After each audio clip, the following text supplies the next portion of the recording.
সবাইকে স্বাগত। আজকে থার্ড সেমিস্টারের ফার্স্ট চ্যাপ্টার থেকে সমস্ত এমসিকিউগুলি পাবে সাঁতরা পাবলিকেশনের বই থেকে।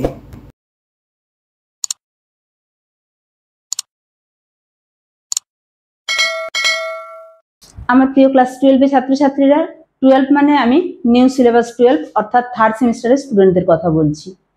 দেখো, সেকেন্ড সেমিস্টার পরীক্ষা হওয়ার সঙ্গে সঙ্গে আমি কিন্তু তোমাদেরকে থার্ড সেমিস্টারের থিওরি পোর্শনটা পড়াতে শুরু করেছি। কিন্তু তোমাদের মধ্যে যেটা একটা ধারণা থাকে যে এবারে এমসিকিউ প্যাটার্নের কোশ্চেন হবে, আমরা কেন এত এত থিওরি পড়ব? অবশ্যই পড়তে হবে, কারণ থিওরি পার্টটা না পড়লে বা ভালো করে না পড়লে, কনসেপ্টটা পুরোপুরি ক্লিয়ার না হলে এমসিকিউ কিন্তু কখনোই পারা সম্ভব নয়। এমন নয় যে জাস্ট একটা সঠিক উত্তর, 4টে অপশনের মধ্যে সঠিক উত্তর, যেটা আজকে করাবো সিম্পল বা বেসিক টাইপের যেটা এমসিকিউ, এরকম নয়। তোমাদের ভ্যারাইটিস টাইপের এমসিকিউ, যেটা আমি আগেও বলেছি, এখন আর বলছি না। তো এই যে প্যাটার্নগুলোতে করতে গিয়ে তোমাদেরকে অনেক সমস্যার সম্মুখীন হতে হয়, ফলে আমি এটা বারে বারে এমসিকিউ প্যাটার্নের কোশ্চেন প্র্যাকটিস করাবো, প্র্যাকটিস সেট দিয়ে।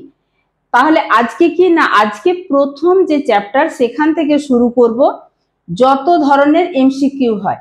এবারে আজকে প্রথম চ্যাপ্টার, পরের ক্লাসে তোমরা দ্বিতীয় চ্যাপ্টারের পাবে, এভাবে আমি প্রত্যেকটি চ্যাপ্টারের এমসিকিউ দিতে থাকবো। তাই বলবো, যারা চ্যানেলে নতুন তারা কিন্তু অবশ্যই চ্যানেলটা সাবস্ক্রাইব করে পাশে থাকা বেল আইকন প্রেস করে নোটিফিকেশন অল করে দিও, কারণ আমি নতুন ভিডিও আপলোড করার সঙ্গে সঙ্গে যাতে তুমি দেখে নিতে পারো। এবং এই ক্লাসগুলো শেষ হয়ে যাওয়ার পরে অবশ্যই আমি তোমাদের জন্য, যেটা তোমাদের পরীক্ষার যে সেট, কোশ্চেন সেট হবে, সেই রকম অনেকগুলি সেট ধরে পরীক্ষা নেব। ঠিক আছে, তো শুরু করছি মূল আলোচনা। মূল আলোচনায় যাওয়ার আগে বলবো, দেখো, এই যে কনসেপ্টটা ক্লিয়ার হওয়ার জন্য আমি এতগুলো ক্লাস দিয়েছি, হয়তো তোমার কোনো কারণে দেখা সম্ভব হয়নি, কিন্তু আজকে যদি পুরো ক্লাসটা কোনো রকম স্কিপ না করে, আজ আমি জাস্ট যেটা বললাম সেই দাগটুকু মুখস্থ করবে, এটা করবে না।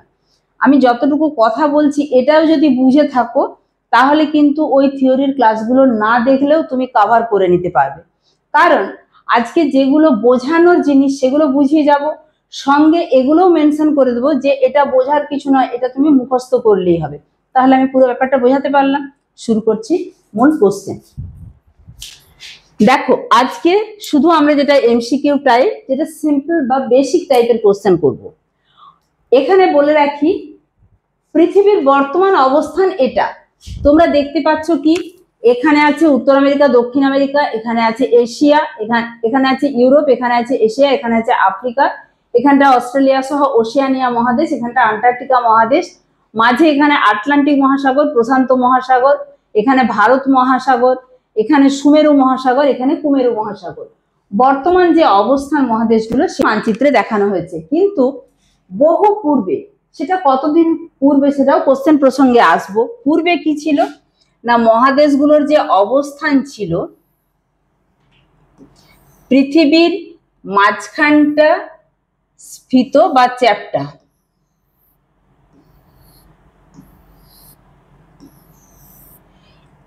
এই যে পৃথিবীর মধ্যে ঠিক এক জায়গায় এই রকম জমাট বেঁধে মহাদেশগুলির অবস্থান ছিল, এবং বাকি অংশটাতে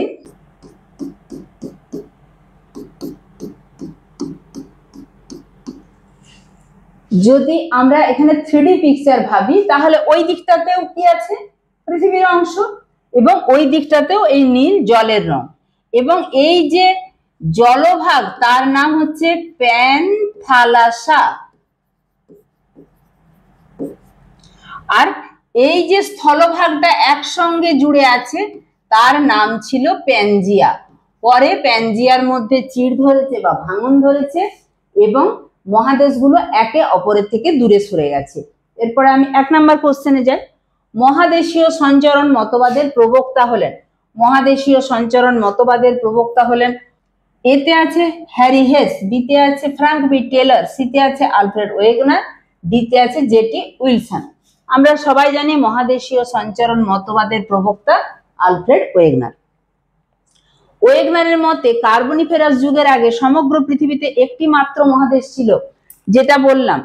তাহলে কার্বনিফেরাস যুগে কিন্তু আলাদা হয়েছে, আলাদা হতে কবে শুরু করেছে সেই কোশ্চেনও আসতো, কিন্তু কার্বনিফেরাস যুগে আলাদা হয়ে গেছে।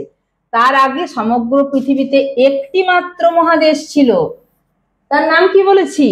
তার নাম ছিল প্যানজিয়া। তাহলে এখানে A B C D option তোমরা দেখে নাও, কিন্তু সঠিক উত্তর বুঝতে পারছো।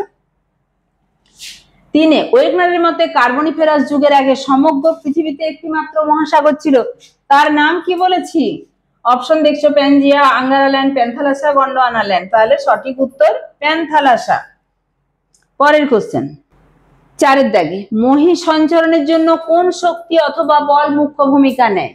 এতে গুরুমণ্ডলের পরিচলন শক্তি, বিতে জোয়ারি অভিকর্ষজ বল, সিতে কোরিওলিস বল, ডিতে কোনোটিই নয়। সঠিক উত্তর তোমরা একটু ভেবে নাও, তারপরে আমি বলছি। সঠিক উত্তর জোয়ারি ও অভিকর্ষজ বল। ওয়েগনারের মতে প্যানজিয়ার ভাঙন শুরু হয় প্রায় 35 থেকে 25 কোটি বছর আগে, 35 থেকে 30 কোটি বছর আগে, 25 থেকে 30 কোটি বছর আগে, 35 থেকে 40 কোটি বছর আগে। দেখো এখানে এই দুটো অপশন তোমাদের দেখলে মনে হবে একই, যে 30 থেকে 25 কোটি, 25 থেকে 30 কোটি তো একই কথা না, তা কিন্তু না। আমরা যদি পূর্বের সময়ের কথা বলি, পিছনের দিকের কথা বলি, তাহলে 30 কোটি বছরটা আগে ভাঙন শুরু হয়েছে, 30 কোটি বছর আগে, 30 থেকে 25 কোটি বছর আগে। সঠিক উত্তর। ভাঙনের পর প্যানজিয়ার উত্তর অংশের নাম হয় আমেরিকা, লরেশিয়া, প্যান্থালাসা, গন্ডোয়ানাল্যান্ড। ভাঙনের পর প্যানজিয়ার উত্তর অংশের নাম হয় লরেশিয়া। এটা মনে রাখবে, এরকমই কোশ্চেন কিন্তু পরে আবারও পাবে। ভাঙনের পর প্যানজিয়ার দক্ষিণ অংশের নাম কি হয়? Antarctica, Angaraland, Panthalassa, Gondwanaland. ভাঙনের পর প্যানজিয়ার দক্ষিণ অংশের নাম হয় গন্ডোয়ানাল্যান্ড। তাহলে উত্তর অংশ হলো লরেশিয়া, দক্ষিণ অংশ হলো গন্ডোয়ানাল্যান্ড। অবশ্যই মনে রাখবে।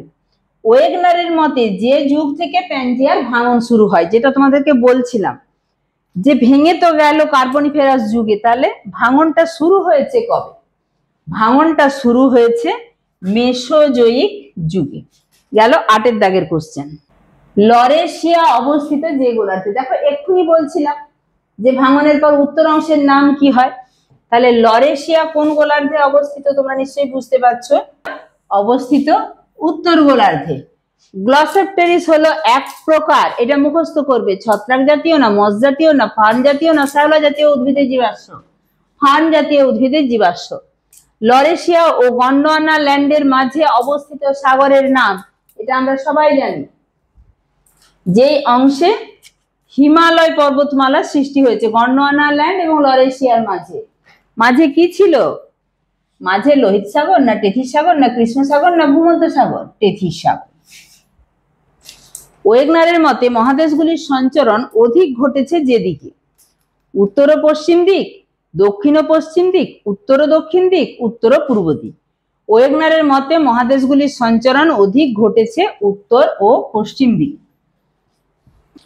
ওয়েগনারের মতে যে যুগে পৃথিবীর সমগ্র স্থলভাগ একটি অখণ্ড ভূভাগ রূপে অবস্থান করত, তাহলে কোন সময় একটি অখণ্ড ভূভাগ রূপে অবস্থান করত? 13 দাগের অপশন আছে জুরাসিক, কার্বনিফেরাস, ক্রিটেসিয়াস, ট্রায়াসিক।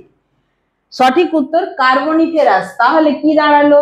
যে কার্বনিফেরাস যুগে কিন্তু একত্র অবস্থান করত। পরে মেসোজোয়িক যুগে আমরা দেখলাম ভাঙন শুরু হয়ে গেছে।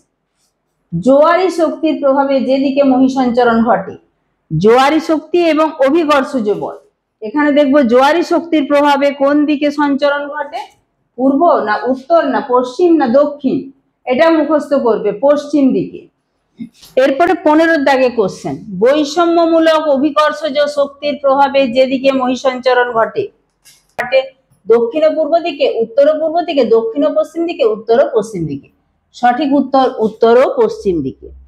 16 দাগে, জিগসফিটে প্রধানত যে দুটি মহাদেশের উপকূল রেখা খাঁজে খাঁজে জোড়া লাগানো যায়, কোন দুটি মহাদেশের? এখানে আবারও বলবো, তোমরা একটু ম্যাপ দেখে নাও। এইটা হচ্ছে সবচেয়ে বড় মিল, যে আফ্রিকা এবং দক্ষিণ আমেরিকাকে যেন খাঁজে খাঁজে মিলিয়ে দিলে মিলে যাবে, অর্থাৎ সি এর দাগেরটা সঠিক উত্তর। মার্সুপিয়াল গোত্রের প্রাণী উদাহরণ, এটা মুখস্থ করবে। 17 দাগে যে অপশন গুলো আছে, এতে আছে সাপ, বিতে আছে ক্যাঙ্গারু, সিতে আছে কুমির, ডিতে আছে কেঁচো। সঠিক উত্তর হচ্ছে ক্যাঙ্গারু। তাহলে মার্সুপিয়াল গোত্রের প্রাণীর উদাহরণ হচ্ছে ক্যাঙ্গারু। মেসোসরাস গোত্রের প্রাণীর উদাহরণ, মেসোসরাস গোত্রের প্রাণীর উদাহরণও মুখস্থ করবে, সেটা হচ্ছে কুমির। ওয়েগনারের মতে যে জাতীয় প্রাণীদের পশ্চিম দিকে গমনের প্রবণতা দেখা যায়, এইখানে একটা জিনিস দেখা যায় যে এই পশ্চিম দিকে বা বাঁ দিকে গমন করতে গিয়ে এরা সমুদ্রে ঝাঁপ দিয়ে দিচ্ছে। আসলে এই দুটো স্থলভাগ তো একসময় একসঙ্গে ছিল, এদের পশ্চিম দিকে গমনের একটা প্রবণতা, ফলে এখনো সেই প্রবণতা যেহেতু যায়নি কিন্তু মাঝখানে জলভাগ রয়ে গেছে, তো এরা হচ্ছে ঝাঁপ দিয়ে জলে পড়ে যায়। তারা কারা? 19-এর দাগের যে কোশ্চেন সেটার উত্তর হচ্ছে লেমিং। তারা হচ্ছে লেমিং জাতীয় প্রাণী। সাইনোগনাথাস হলো এক প্রকার সরীসৃপ প্রাণী, না জলচর প্রাণী, না পক্ষী জাতীয় প্রাণী, না উভচর প্রাণী? 20-এর দাগের কোশ্চেন, সঠিক উত্তর হচ্ছে সরীসৃপ জাতীয় প্রাণী। গ্লসেপ্টেরিস হলো এক প্রকার প্রাণী, না ফার্ন জাতীয় উদ্ভিদ, না ছত্রাক, না জীবাশ্ম? আগেও এই কোশ্চেনটা একবার পেয়েছি একটু অন্যরকম ভাবে। গ্লসেপ্টেরিস এটা তোমরা মুখস্থ করবে যে ফার্ন জাতীয় উদ্ভিদ। যে পদ্ধতিতে শিলাস্তরের বয়স নির্ণয় করা হয় এটাও তোমরা মুখস্থ করবে, রেডিওমেট্রিক পদ্ধতি। লুম্ব্রিসিটা জাতীয় প্রাণীর উদাহরণ হলো, 23-এর দাগে তোমরা অপশন গুলো দেখতে পাচ্ছ, কেঁচো, ব্যাং, ইঁদুর, কচ্ছপ। লুম্ব্রিসিটা উদাহরণ হচ্ছে কেঁচো। মহিষঞ্চরণ মতবাদ অনুসারে ভারতের সঞ্চরণ ঘটে চলেছে কোন দিকে? ভারত কিন্তু উত্তর দিকে সরছে এবং সেই কারণেই হিমালয়ের উচ্চতা বৃদ্ধি পাচ্ছে। তাহলে এখানে সঠিক উত্তর কোনটা হবে? মহিষঞ্চরণ মতবাদ অনুসারে ভারতের সঞ্চরণ ঘটে চলেছে কোন দিকে? সঠিক উত্তর উত্তর দিকে। এরপরে চলে যাব 25-এর দাগের কোশ্চেনে।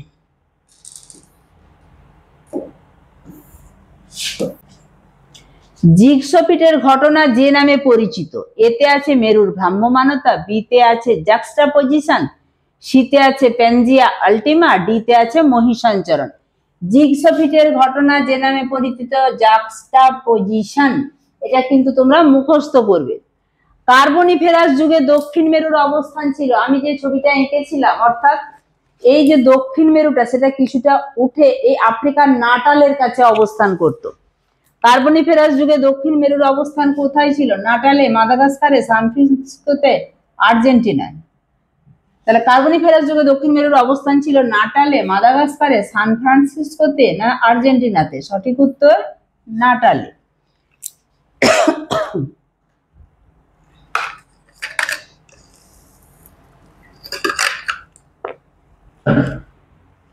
গন্ডোয়ানা ল্যান্ডের অন্তর্গত একটি অংশ হলো ইউরোপ, না উত্তর আমেরিকা, না এশিয়া, না দক্ষিণ আমেরিকা? গন্ডোয়ানা ল্যান্ড মানে নিচের দিকের অংশ, তাহলে 27-এর দাগের অংশটা 27-এর দাগের প্রশ্নের সঠিক উত্তর হবে, এখানে যে অপশনগুলো আছে তার মধ্যে দক্ষিণ আমেরিকা। ওয়েগনারের মতে লরেশিয়ার ভাঙনের পর উত্তর আমেরিকা পশ্চিম দিকে সঞ্চারিত হয়ে যে পর্বতমালা সৃষ্টি হয়েছে। 28-এর দাগে ভালো করে দেখো, লরেশিয়ার ভাঙনের পর উত্তর আমেরিকা পশ্চিম দিকে সরছে। এই উত্তর আমেরিকার অংশ পশ্চিম দিকে সরার ফলে উত্তর আমেরিকার বাঁ দিক ঘিরে আছে কি? রকি পর্বতমালা। ফলে এখানে সঠিক উত্তর হবে রকি। ওয়েগনারের মতে গন্ডোয়ানা ল্যান্ড ভাঙনের পর আফ্রিকা উত্তর দিকে সঞ্চারিত হয়ে যে পর্বতমালা সৃষ্টি করেছে। আফ্রিকা উত্তর দিকে সঞ্চারিত হয়েছে। উত্তর দিকে কোন পর্বতমালা আছে? আছে আল্পস পর্বতমালা। সঠিক উত্তর এ, আল্পস পর্বতমালা। পরের দাগে লরেশিয়া ভাঙনের পর সৃষ্টি হয়। লরেশিয়া মানে উত্তরের অংশ, লরেশিয়া ভাঙনের পর সৃষ্টি হয় ইউরেশিয়া। গেল 30-এর দাগে। তোমরা অপশনগুলো দেখতে পাচ্ছ, আমি আর সমস্তগুলো বলছি না। এর পরের কোশ্চেনটা মুখস্থ করতে হবে তোমাদেরকে। ওয়েগনারের মতে বৈষম্যমূলক অভিকর্ষজ বল সব থেকে বেশি তীব্র হয় যে অক্ষরেখায়। সঠিক উত্তর হচ্ছে 45 ডিগ্রি অক্ষরেখায়। আলফ্রেড ওয়েগনার কত খ্রিস্টাব্দে পরিমার্জিত ভাবে মহিষঞ্চরণ মতবাদটি প্রকাশ করেন? আলফ্রেড ওয়েগনারের মহিষঞ্চরণ মতবাদ প্রকাশিত হয় 1912 সালে, কিন্তু পরিমার্জিত হিসাবে প্রকাশ করেন। এখানে যে 12 অপশন আছে দেখেই দাগ দিয়ে দিবে সেরকম নয়, পরিমার্জিত ভাবে প্রকাশ করেন 1922 খ্রিস্টাব্দে।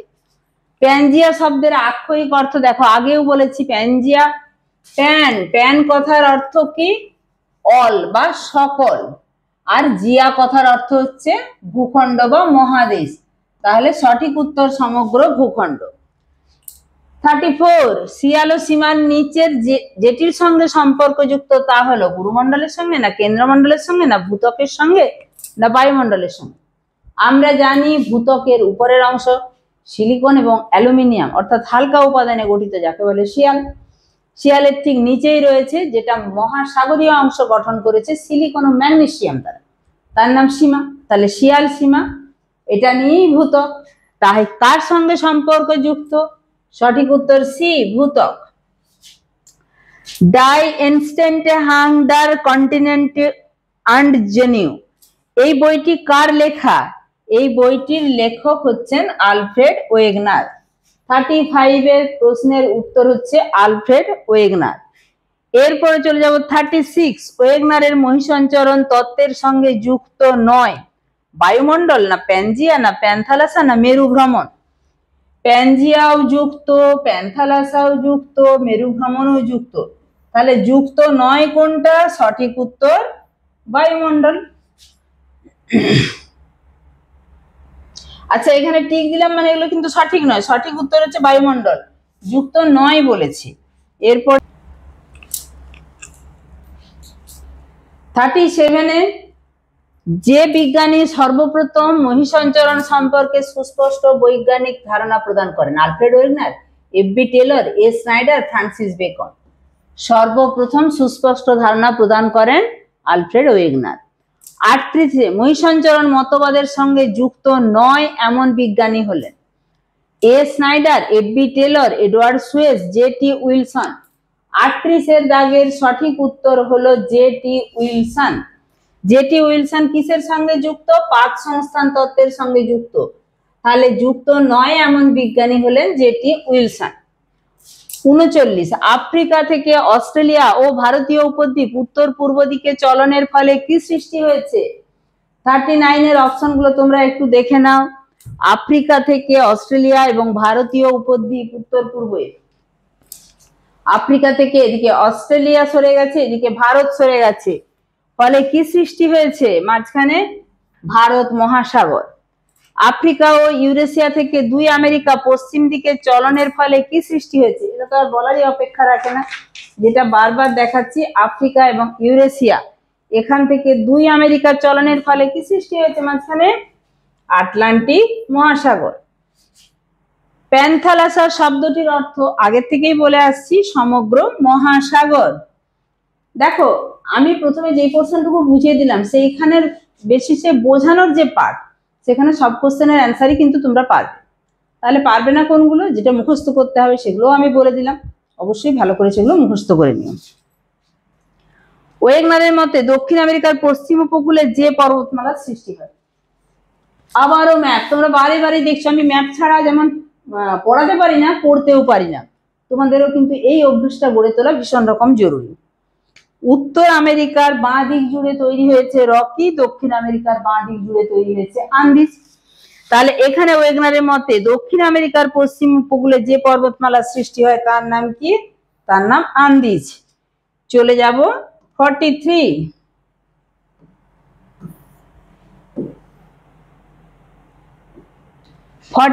কি বলছে? মহিষঞ্চরণ তত্ত্বের সমালোচকদের মতে মহিষঞ্চরণ তত্ত্ব দ্বারা যে পর্বতের উৎপত্তি ব্যাখ্যা করা সম্ভব নয়।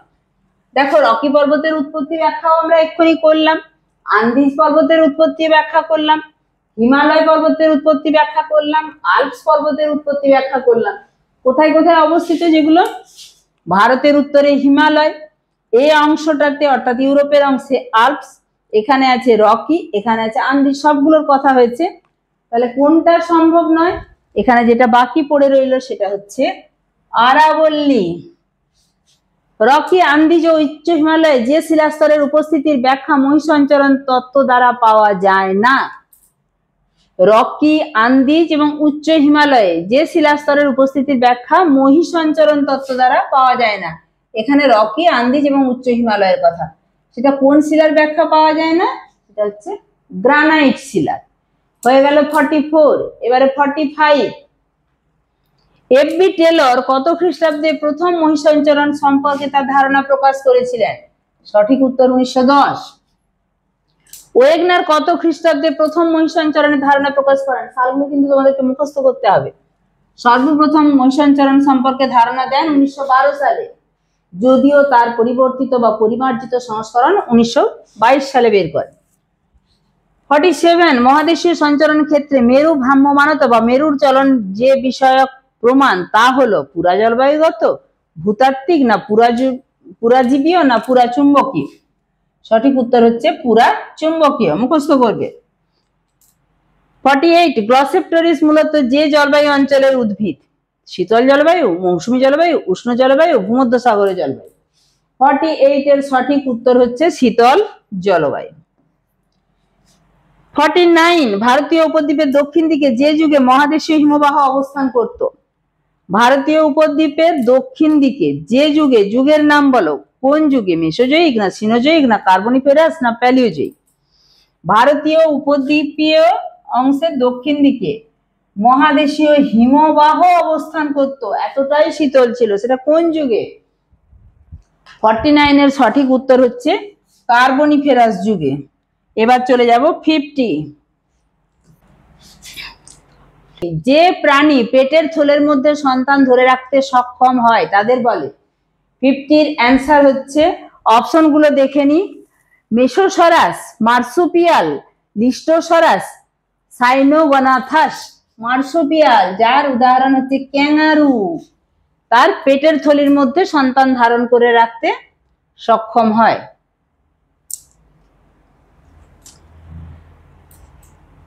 এইটা যেটা উদাহরণ, যে পেটের থলির মধ্যে সন্তান ধারণ, মানে বাচ্চা হয়ে যাওয়ার পরে, পেটের মধ্যেই বাচ্চা থাকে, মানে বাচ্চা হয়ে যাওয়ার পরে যে সন্তান ধারণ, সেটা কিন্তু ক্যাঙ্গারুরা তার পেটের থলির মধ্যে রাখতে পারে, যেটা হচ্ছে মার্সুপিয়াল প্রাণী। সমুদ্রবক্ষের বিস্তৃতি তত্ত্ব এর প্রবক্তা? Harry Hess, F B. Taylor, Alfred Wegener, Arthur Holmes? 51 সঠিক উত্তর হচ্ছে হ্যারি হেস, যেটা তোমরা পড়বে সমুদ্রবক্ষের বিস্তৃতি তত্ত্ব তোমাদের 12 4th সেমিস্টারে গিয়ে। এরপরে চলে যাব 52। প্রথম যে বিজ্ঞানী কম্পিউটার ফিটের মাধ্যমে মহীসঞ্চরণের সপক্ষে প্রমাণ দেন? 52 সঠিক উত্তর, এখানে Alfred Wegener, Arthur Holmes, Bullard, Francis Bacon. সঠিক উত্তর বুলার্ড। 53। পরিচলন কোষ তত্ত্ব প্রতিষ্ঠা করেন? A Wegener, Francis Bacon, Tarling, Arthur Holmes? 53 সঠিক উত্তর হচ্ছে আর্থার হোমস। আর একটি প্রশ্ন বাকি আছে, 54। উত্তর আমেরিকাতে কয়লার বন্টন লক্ষ্য করলে বোঝা যায় যে এটি ভূতাত্ত্বিক অতীতকালে যে জলবায়ুর অন্তর্গত ছিল?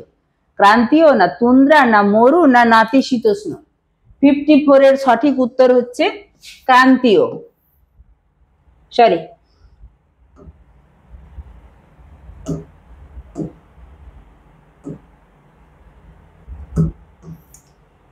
সঠিক 54 এর সঠিক উত্তর হচ্ছে ক্রান্তীয়। দেখো, এরপরে আমরা কিন্তু শূন্যস্থান পূরণের সমস্ত কোশ্চেন আলোচনা করব, বিবৃতি ও কারণ ব্যাখ্যা আলোচনা করব। তোমরা সবগুলোই পারবে, শুধু প্রথমের কোশ্চেন যেগুলো দিলাম সেগুলো ভালো করে একটু পড়ো। স্তম্ভ মেলাও, সেগুলোও তোমরা পারবে। প্রচুর কোশ্চেন দেওয়া আছে, বাক্যের পুনর্বিন্যাস, সমস্ত কিছুই পারবে। এখানে বিবৃতির কোনটি সত্য মিথ্যা, ডায়াগ্রাম বা চার্ট ভিত্তিক প্রশ্ন, কেস কোড ভিত্তিক প্রশ্ন,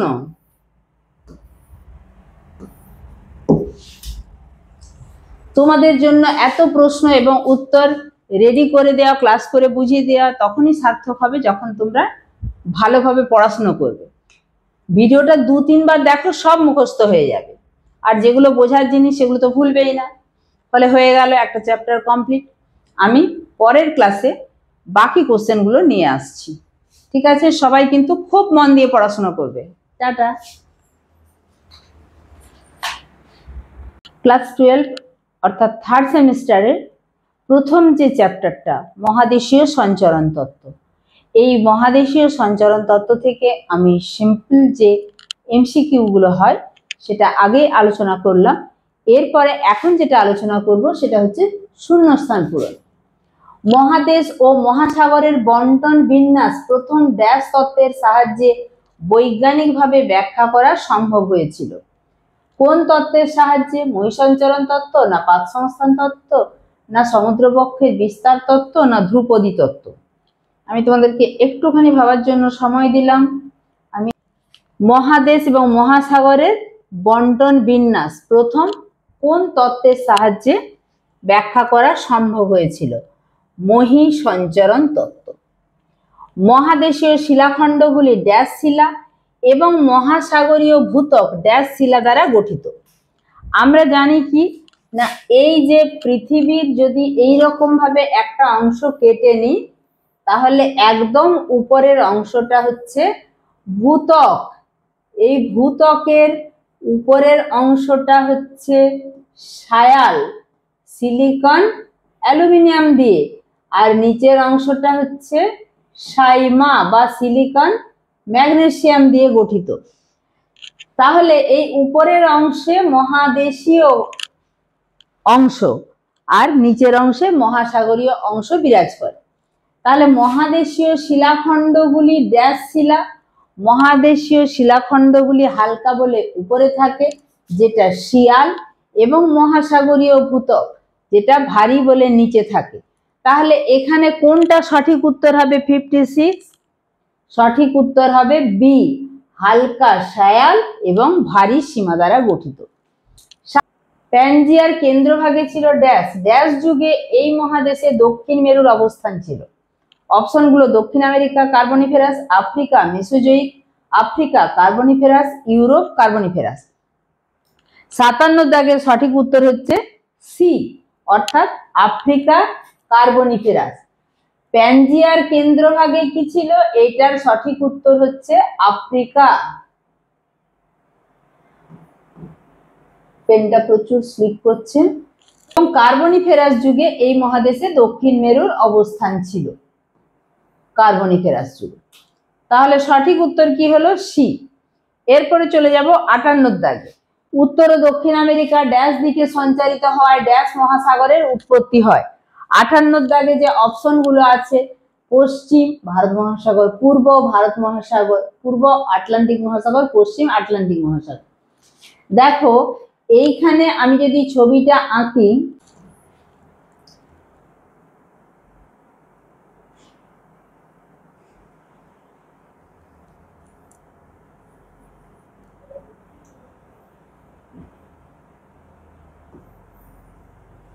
এই উত্তর ও দক্ষিণ আমেরিকা মহাদেশ পশ্চিম দিকে সরে যাচ্ছে। এর ফলে ড্যাশ মহাসাগরের উৎপত্তি হয়। এখানটাতে তৈরি হলো কি? আটলান্টিক মহাসাগরের। তাহলে সঠিক উত্তর কি হবে? 58 দাগে যেটা সঠিক উত্তর সেটা হচ্ছে পশ্চিম দিকে সঞ্চারিত হওয়ার ফলে আটলান্টিক মহাসাগরের সৃষ্টি হয়।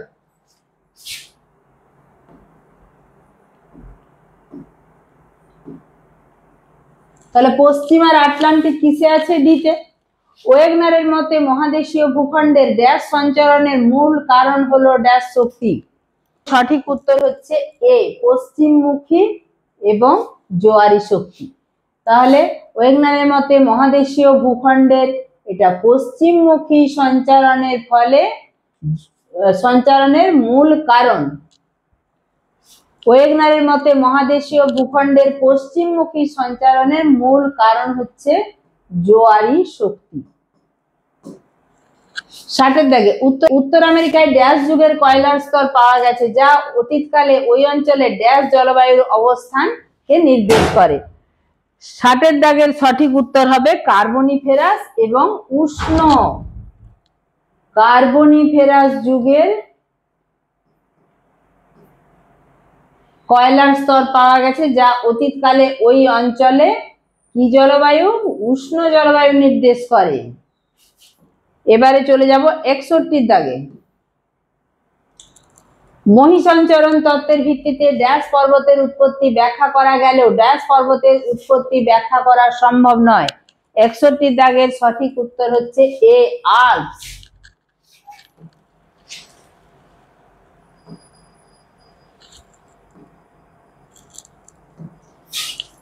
এ আল্পস পর্বতের উৎপত্তি ব্যাখ্যা করা গেলেও ইউরাল পর্বতের কিন্তু উৎপত্তি ব্যাখ্যা করা যায় না। কি দিয়ে? মহিসঞ্চরণ তত্ত্ব দিয়ে। 62 মহিসঞ্চরণ তত্ত্ব অনুযায়ী জিওডেটিক প্রমাণ হলো এক প্রকার ড্যাশ প্রমাণ এবং পলল সঞ্চয়ের সাদৃশ্য হলো এক প্রকার ড্যাশ প্রমাণ। 62 উত্তর হচ্ছে বি, অর্থাৎ প্রথমটা বসবে আধুনিক প্রমাণ এবং দ্বিতীয়টা হচ্ছে পুরা জলবায়ুগত।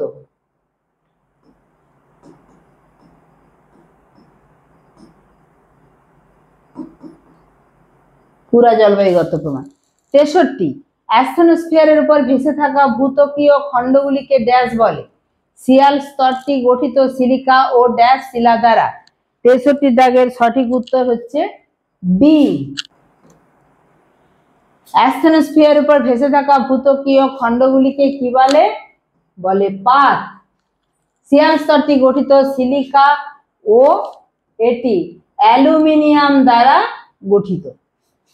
এর পরের যে কোশ্চেনগুলি সেগুলি চলে যাব বিবৃতি ও কারণ ব্যাখ্যার প্রশ্ন।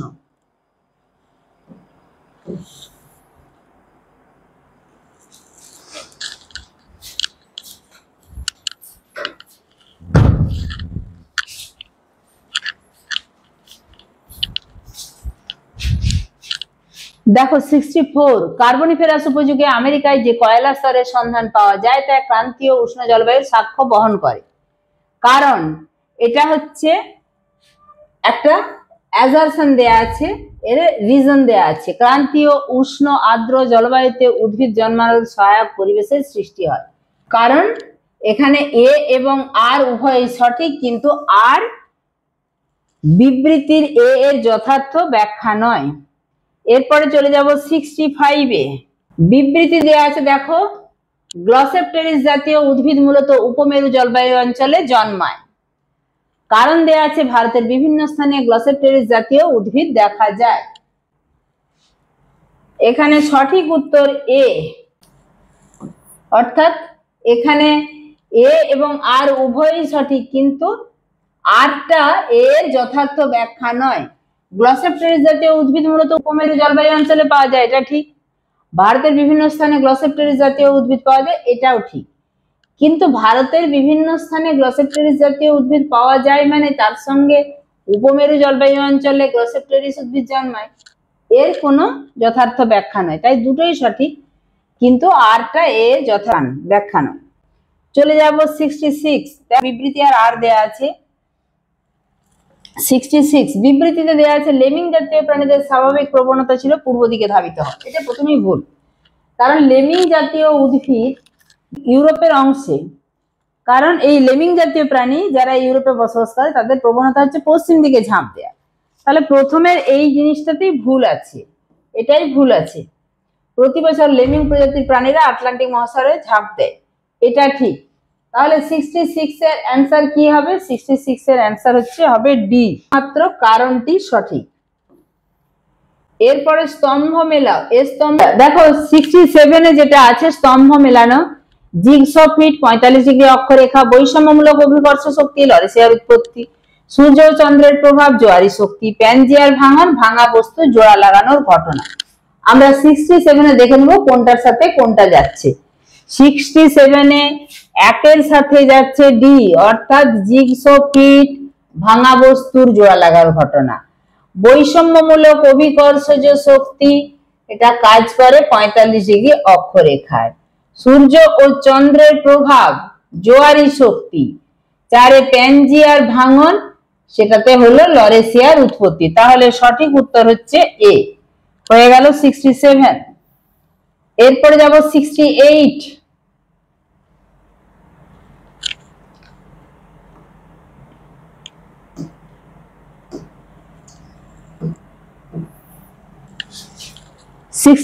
দেখো আর্থার হোমস সমুদ্রবক্ষের বিস্তার, হ্যারি হেস পাত সংস্থান তত্ত্ব, আলফ্রেড ওয়েগনার পরিচালন তত্ত্ব, পিচ ও মহিষঞ্চরণ তত্ত্ব। আমরা একটু মিলিয়ে দেখে নেব যে কোনটার সাথে কোনটা যাচ্ছে। এখানে দেখো একের সাথে যাবে সি আর্থার হোমস পরিচলন স্রোত তত্ত্ব, হ্যারি হেস সমুদ্রবক্ষের বিস্তার তত্ত্ব, আলফ্রেড ওয়েগনার মহিষঞ্চরণ তত্ত্ব, পিচো পাত সংস্থান তত্ত্ব। তাহলে এটা কোনটার সাথে মিলছে, যেটা মিলালাম তাতে সঠিক উত্তর দাঁড়ালো ডি। এরপরে চলে যাব 69। এখানে লেখা আছে টার্সিয়ারি 300 মিলিয়ন বছর আগে, কার্বনিফেরাস 350 মিলিয়ন বছর আগে, সিলুরিয়ান 70 মিলিয়ন বছর আগে। এখানে কোনটার সাথে কোনটা যাচ্ছে দেখবো। টার্সিয়ারি 70 মিলিয়ন বছর আগে। আচ্ছা, কার্বনিফেরাস 300 মিলিয়ন বছর আগে, সিলুরিয়ান 350 মিলিয়ন বছর আগে। যেটা মিলল তাতে সঠিক উত্তর হচ্ছে ডি। এরপরে যাব বাক্যের পুনর্বিন্যাস। উত্তরের দাগে এখানে অতীতকাল থেকে বর্তমানের ভিত্তিতে বর্তমান যুগের ক্রমপর্যায় অনুসারে অতীত থেকে বর্তমানের দিকে আসছে, সেই অনুযায়ী যদি সাজানো হয় তাহলে এখানে কার্বনিফেরাস, ক্রিটেসিয়াস, জুরাসিক এবং ট্রায়াসিক তাকে এলোমেলো করে সাজানো আছে। কোনটা সঠিক হবে? সঠিক উত্তর হবে কার্বনিফেরাস, তারপরে ট্রায়াসিক, তারপরে জুরাসিক, তারপরে ক্রিটেসিয়াস। এরপরে চলে যাব 71 কোশ্চেন। এখানে মহাদেশীয় সঞ্চরণের উৎপত্তি বিভিন্ন ঘটনার ক্রমপর্যায় অনুসারে সঠিক উত্তরটি নির্বাচন করো। পরপর কোন কোন ঘটনাগুলি ঘটেছে? সেখানে উপদ্বীপীয় ভারত, গন্ডোয়ানা ল্যান্ড, প্যানজিয়া এবং হিমালয়ের উৎপত্তি, এই জিনিসগুলি দেওয়া আছে। কোনটার পরে কোনটা ঘটেছে? এখানে প্রথমে প্যানজিয়া, তারপরে গন্ডোয়ানা ল্যান্ড, তারপরে উপদ্বীপীয় ভারত, তারপরে হিমালয়ের উৎপত্তি, অর্থাৎ এর দাগেরটা সঠিক উত্তর। এরপরে 72 দাগ, মহিষঞ্চরণ ধারণার ইতিহাসের ভিত্তিতে বিভিন্ন বিজ্ঞানীদের অবদান ক্রমানুসারে সাজিয়ে সঠিক উত্তরটি নির্বাচন করো। কার কার নাম আছে? Francis Bacon, FB Taylor, von Humboldt, Wegener. এটা একটু মনে রাখবে পরপর কে কে আছেন। প্রথমে ফ্রান্সিস বেকন, তারপরে ভন হামবোল্ট, তারপরে এফবি টেলর, তারপরে ওয়েগনার। আচ্ছা, এরপরে চলে যাব 73 তে অবস্থানের নিরিখে ক্রমানুসারে সাজিয়ে সঠিক উত্তর নির্বাচন করো। পর্বত, শিয়াল, সীমা, গুরুমণ্ডল, এগুলোকে সাজালে হবে গুরুমণ্ডল। একদম উপরে ভূত্বক আছে, তো ভূত্বকের উপরে পাহাড় অবস্থান করছে, এই ভূত্বকের তলায় গুরুমণ্ডল। তাহলে গুরুমণ্ডল, তারপরে ভূত্বকের দুটো অংশ, সীমা নিচে, তার উপরে শিয়াল, তার উপরে পর্বত। এরপরে চলে যাব সত্য মিথ্যা। এখানেও দেখো বিভিন্ন বিবৃতি দেওয়া আছে, কোনটা সত্য কোনটা মিথ্যা সেটা তোমাদেরকে নির্বাচন করতে হবে। আচ্ছা, 74 বিবৃতি আছে কানাডার লরেন্সীয় ভূভাগ ও ইউরেশিয়া সংমিশ্রণে লরেশিয়া নামটির উৎপত্তি। বিবৃতি 2 ভারতের গন্ড উপজাতির নামানুসারে গন্ডোয়ানা ল্যান্ড নামের উৎপত্তি। দুটোই সত্য।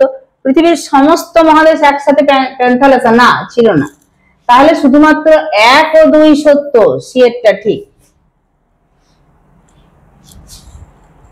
এরপরে চলে যাব 75 বিবৃতি 1 এ আছে মহাদেশগুলি নিরক্ষরেখা দিকে সঞ্চালনের জন্য ওয়েগনার বৈষম্যমূলক অভিকর্ষ শক্তিকে দায়ী করে। বিবৃতি 2 তে আছে মহাদেশগুলির পশ্চিম দিকে সঞ্চালনের জন্য ওয়েগনার জোয়ারি শক্তিকে দায়ী করে। 1 এবং 2 দুটোই সত্য। এরপরে চলে যাব 76 এ কি আছে? মেসোসরাস হলো কুমির জাতীয় প্রাণীর জীবাশ্ম, ঠিকঠাক। বিবৃতি 2 উত্তর আমেরিকা ও দক্ষিণ আমেরিকাতে মেসোসরাস জাতীয় প্রাণীর জীবাশ্ম পাওয়া যায় না, তাহলে সঠিক উত্তর শুধুমাত্র বিবৃতি 1 সত্য। 77 বিবৃতি 1 এ আছে আর্থার হোমসের পরিচলন স্রোত তত্ত্বটি ওয়েগনারের মহিষঞ্চরণ তত্ত্বকে সমর্থন করে না। বিবৃতি 2 তে আছে আরাবল্লী পর্বতের উৎপত্তি মহিষঞ্চরণ তত্ত্ব দ্বারা ব্যাখ্যা করা সম্ভব। এখানে দেখো আর্থার হোমসের পরিচলন স্রোত তত্ত্বটি ওয়েগনার তত্ত্বকে সমর্থন করে না, না তা নয় করে, তাহলে এটা ভুল আছে। আরাবল্লী পর্বতের উৎপত্তি মহিষঞ্চরণ তত্ত্ব দ্বারা ব্যাখ্যা করা সম্ভব না, করা যায় না, তাহলে দুটি বিবৃতি মিথ্যা, সঠিক উত্তর ডি। এরপরে চলে যাব 78 এ। আচ্ছা, ডায়াগ্রাম বা চার্ট ভিত্তিক প্রশ্নাবলী। এখানে দেখো সার্কেলে টেথিস থেকে হিমালয়ের উত্থান শুরু হয়, প্রশান্ত মহাসাগরীয় বৃত্তচাপে দ্বীপমালার সৃষ্টি, নরওয়েজিয়া সাগরের উদ্ভব ঘটে, উত্তর আমেরিকা থেকে গ্রিনল্যান্ড বিচ্ছিন্ন হয়। এই সবগুলোই ঘটছে, মাঝখানে একটা বৃত্ত দিয়ে জিজ্ঞাসা চিহ্ন দেয়া আছে, সেটা কোন যুগে ঘটছে, এই ঘটনাগুলো কোন যুগে হয়েছে? সঠিক উত্তর হবে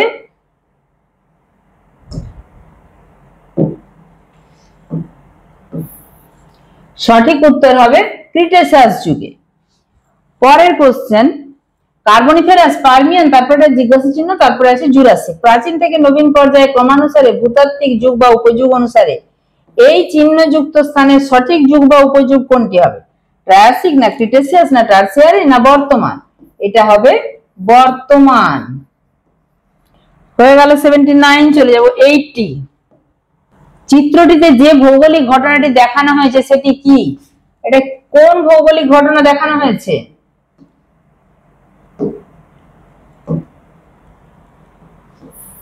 এখানে যেটা দেখানো হয়েছে সেটা হলো জিগসো ফিট।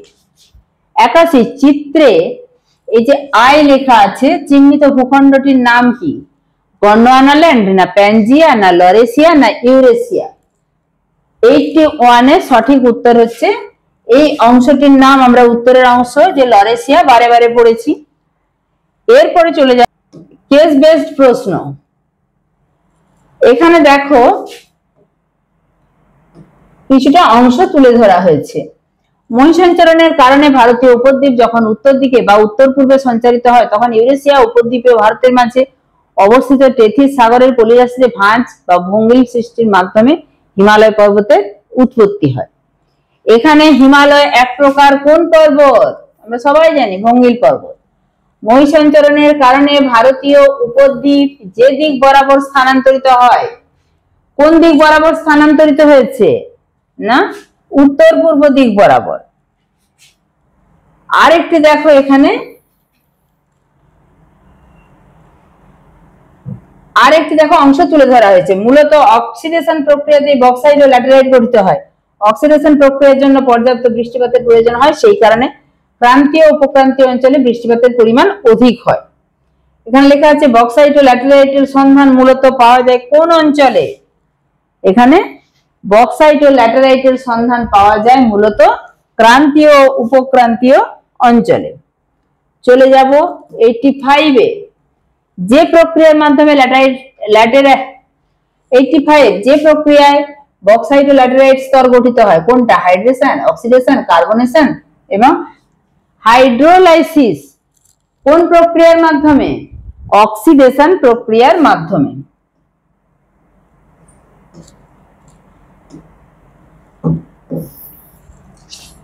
তাহলে কোন প্রক্রিয়ার মাধ্যমে গঠিত হলো? অক্সিডেশন প্রক্রিয়া। রেডিওমেট্রিক ডেটিং পদ্ধতিতে মহাসঞ্চারণের সপক্ষে প্রমাণ পাওয়া যায়। ইউরেনিয়াম ও থোরিয়াম যুক্ত শিলাস্তরে কিছু পরিমাণ সিসার উপস্থিতি পাওয়া যায়। এক্ষেত্রে শিলার বয়স বৃদ্ধি পেলে সেখানে সিসার পরিমাণও বেড়ে যায়। এখানে প্রশ্ন দেওয়া আছে 86 এ রেডিওমেট্রিক পদ্ধতিতে নির্ণয় করা হয় কি? এখানে যে চারটে অপশন দেওয়া আছে,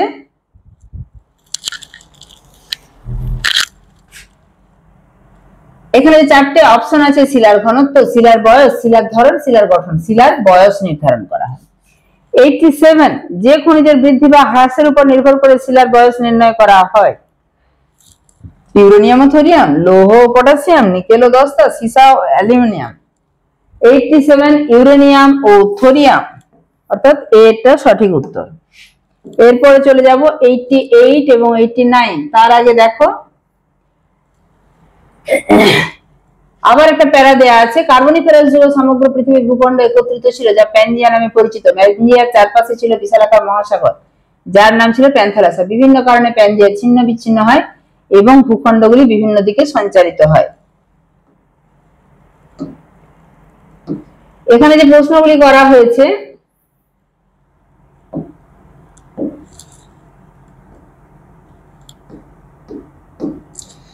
প্যানজিয়া ছিল আসলে